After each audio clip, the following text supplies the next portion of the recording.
called a monomer because it's just one small molecule. Mono means one. This is a diagram of ethene, and over here we have a people model of ethene.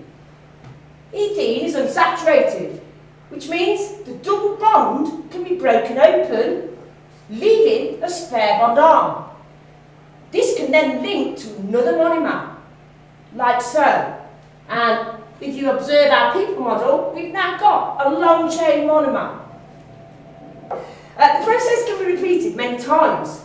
So it forms a very long chain called a polymer. Poly means many. This is a diagram of our polymer. This can contain up to 100 and even more carbon atoms. Therefore, we must find a simpler way to write it, which is like so. So the polymer can contain hundreds of monomer units, therefore we write it like so, and we just put an N, and the N is the number of repeat units.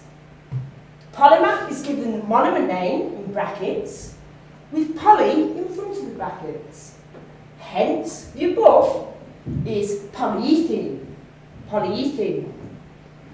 Note that as this contains only single bonds now, it is actually a saturated molecule. Remember, our monomer is always unsaturated because we need the double bond to open up.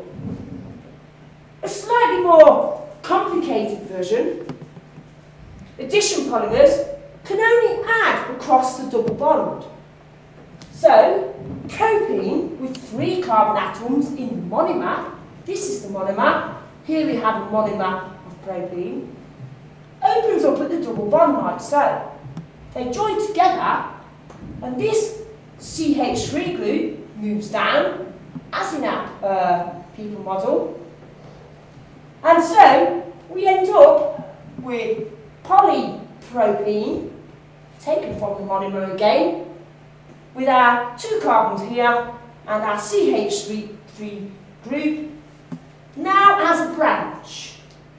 And again, N shows number of repeat units.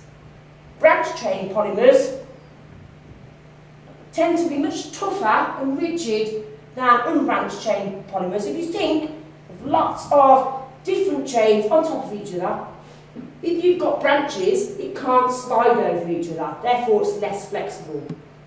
Thank you for listening. Polymers.